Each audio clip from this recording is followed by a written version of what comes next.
అస్మద్గురుభ్యో నమః. శ్రీమతే రామానుజాయ నమః. అస్మద్గురు సమారంభాం యతిశేఖర మధ్యమాం లక్ష్మీ వల్లభ పర్యంతాం వందే గురు పరంపరాం.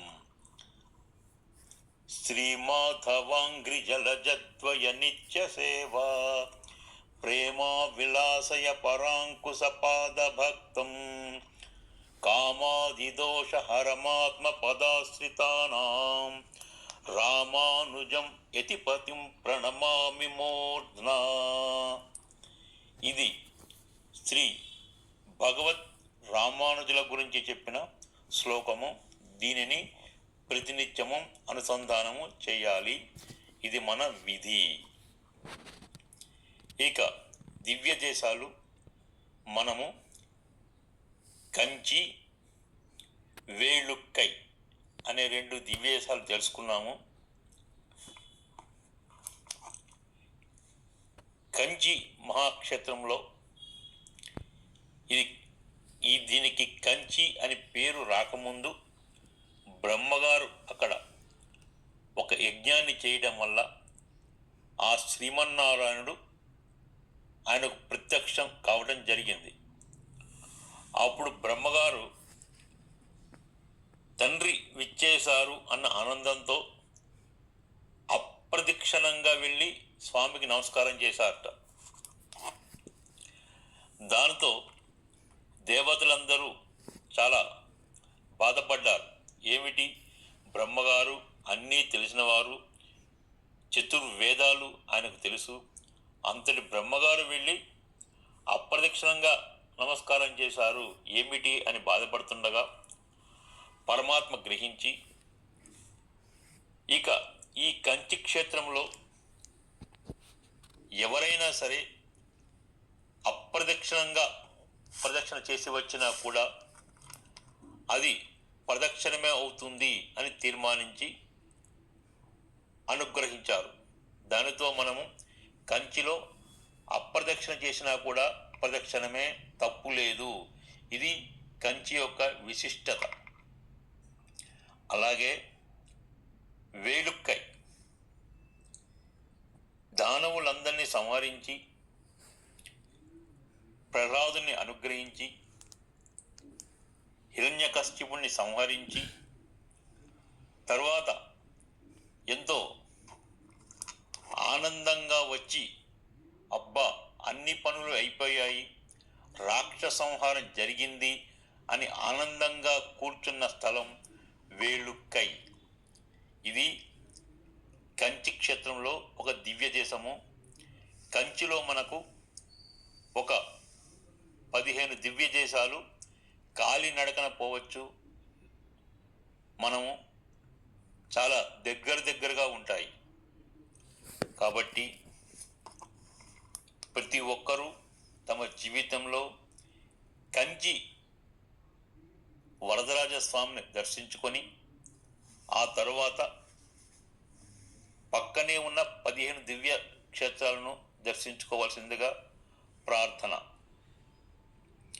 ఇక మనం ప్రయాణాలకు వెళ్ళేటప్పుడు అనుసంధానం చేయవలసిన శ్లోకములు: ఆపదామపహర్తారం ధాతారం సర్వసంపదాం లోకాభిరామం శ్రీరామం భూయో భూయో నమామ్యహం. ఒకటి. ఇంకొకటి: ఉగ్రం వీరం మహావిష్ణుం జ్వలంతం సర్వతోముఖం నరసింహం భీషణం భద్రం మృత్యోర్మృత్యుం నమామ్యహం.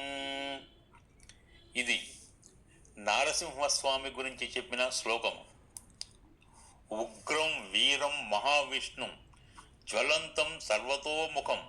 అంతా వ్యాపించి ఉంటారు శ్రీ నారసింహస్వామి వారు. ఇందు గలడు అందు లేడని సందేహం వలదు. చక్రి సర్వోపగతుడు ఎందందు వెతికి చూసిన అందందేగలడు దానవాగ్రణి వింటే. నీకు కనుక వినే శక్తి ఉత్సాహము ఉంటే ఆ శ్రీమన్నారాయణుడు సర్వత్రా అస్తి అని ప్రహ్లాదుడు చెప్పాడు. సర్వత్రా అస్తి అంటే అన్ని ప్రదేశాలలో నరసింహస్వామి వేయించేసి ఉంటారు అని దీని అర్థము. పర, వ్యూహ, విభవ, అంతర్యామి, అర్చా స్వరూపము అనే 5 స్వరూపాలలో మనకు పెరుమాళ్ళు సేవ చేసి ఉంటారు. పర అంటే పరమపదంలో ఉన్న స్వామి, వైకుంఠనాథుడు, పరమపదనాథుడు. వ్యూహ అంటే పార్కడలలో ఉన్న స్వామి, దేవతలకు ఎప్పుడు అనుగ్రహించే స్వామి ఆ పార్కడలలో ఉంటారు. ఎవరికైనా దేవతలకు కష్టం కలిగితే, బ్రహ్మకైనా, ఇంద్రునికైనా, రుద్రునికైనా ఆపద కలిగినప్పుడు వారు వెళ్ళవలసినది పార్కడల్ మాత్రమే.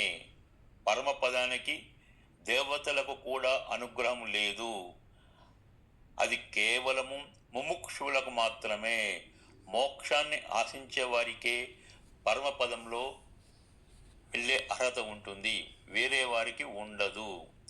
అలాగా పర, వ్యూహ, విభవ అంటే అవతారాలు, రామకృష్ణ అవతారాలు. రామునిగా అవతరించారు, శ్రీకృష్ణునిగా అవతరించారు. దశావతారాలు మనకు ముఖ్యంగా తెలిసినవి 10 అవతారాలు.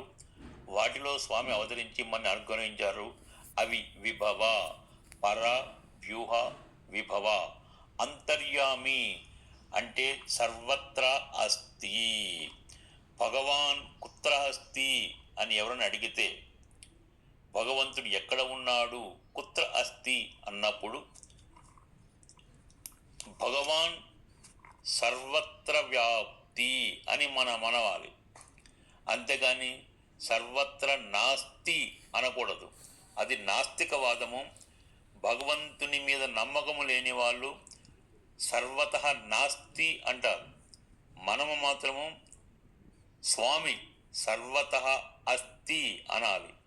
ఎవరైనా వచ్చి భగవాన్ కుత్ర అస్తి వదతు అన్నప్పుడు భగవాన్ సర్వత్ర అస్తి అని మనము చెప్పగలిగే సామర్థ్యత ఉండాలి. అదే ఆ స్వామి మీద ఉన్న విశ్వాసము.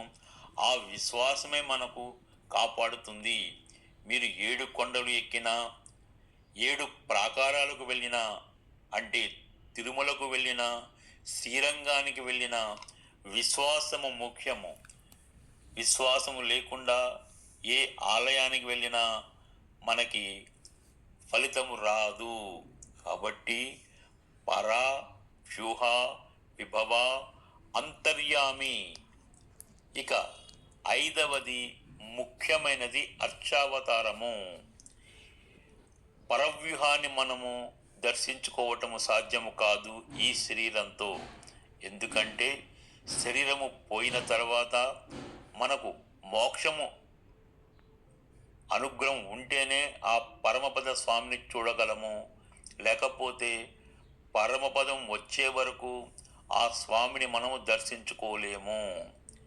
వ్యూహ, పార్కడల్, ఇది కూడా మనకు అందుబాటులో లేనిది.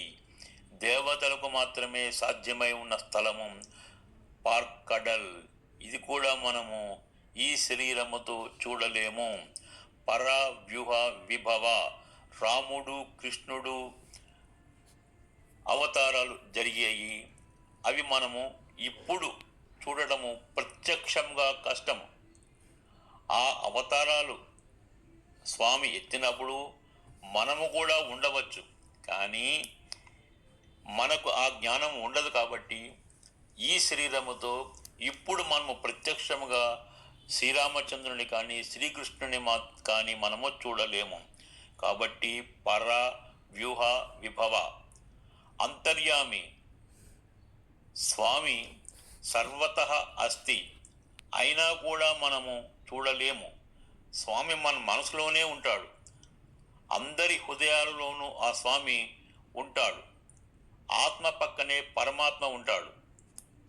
ఆ పరమాత్మ ఉండటం వల్లనే మన గుండె శబ్దము లబ్ డబ్ లబ్ డబ్ అని వస్తుంది. ఎందుకంటే గుడిలో గంట ఎంత ముఖ్యమో, పరమాత్మ ఉన్నా కూడా గంటలాంటిదే ఈ లబ్ డబ్ అనే గుండె శబ్దం. ఎప్పుడైతే పరమాత్మ గుండె నుంచి వెళ్ళిపోతాడో ఆ శబ్దం ఆగిపోతుంది. అందుకని అంతర్యామిగా ఉన్న స్వామిని కూడా మనము చూడలేము. పర, వ్యూహ, విభవ, అంతర్యామి, ఇక మిగిలినది అర్చావతారము. ఇది ఆలయాలలో ఉన్న విగ్రహములు కానీ, మన ఇళ్లలో ఉన్న ఆరాధనామూర్తులు కానీ, ఫోటోలు కానీ, చిత్రపటములు కానీ, పేపరు మీద ముద్రించిన ఒక ముద్ర అయినా కూడా పరమాత్మ స్వరూపమే. వీటిని మనము హాయిగా చూడవచ్చు, స్వామికి అభిషేకం చేయవచ్చు, అలంకారం చేయవచ్చు. కాబట్టి మనము స్వామి మీద సర్వత్రా అస్తి అని నమ్మకం ఉండాలి. జై రామానుజ, జై జై రామానుజ.